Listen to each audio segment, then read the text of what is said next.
एक आदमी कहीं से गुजर रहा था। तभी उसने सड़क के किनारे बंधे हाथियों को देखा और अचानक रुक गया।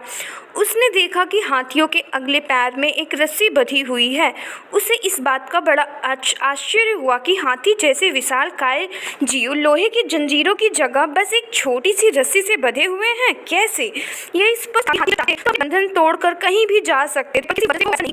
उसने पास खड़े महावर से पूछा कि हाथी किस शांति से खड़े हैं और भागने का प्रयास तक नहीं कर रहे हैं।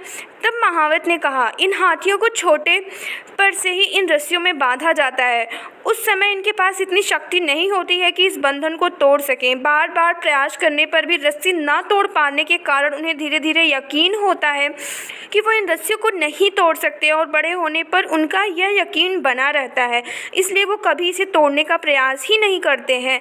आदमी आश्चर्य में पड़ गया कि ये ताकतवर जानवर सिर्फ इसलिए बंधन नहीं तोड़ सकते क्योंकि वो इस बात में यकीन करते हैं। इन हाथियों की तरह ही हम में से कितने लोग सिर्फ पहले मिली असफलता के कारण ये मान बैठते हैं कि अब हमसे ये काम नहीं हो सकता है और अपनी ही बनाई हुई मानसिक जंजीरों में जकड़े पूरा का पूरा जीवन गुजार देते हैं। याद रखिए, असफलता जीवन का एक हिस्सा है और आप निरंतर प्रयास करने से ही सफलता मिलती है।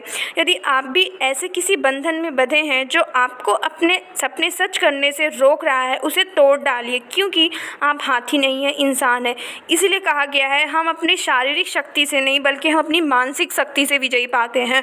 और मेरा मैसेज उन सभी स्टूडेंट्स के लिए जो किसी न किसी कारण से बार बार असफल होते हैं और निराश होकर बैठ जाते हैं, वो इस स्टोरी से शिक्षा लें और वापस से अपनी जर्नी स्टार्ट करें। धन्यवाद। अगर आपको कहानी अच्छी लगी हो तो कमेंट करके ज़रूर बताइएगा। Thank you so much.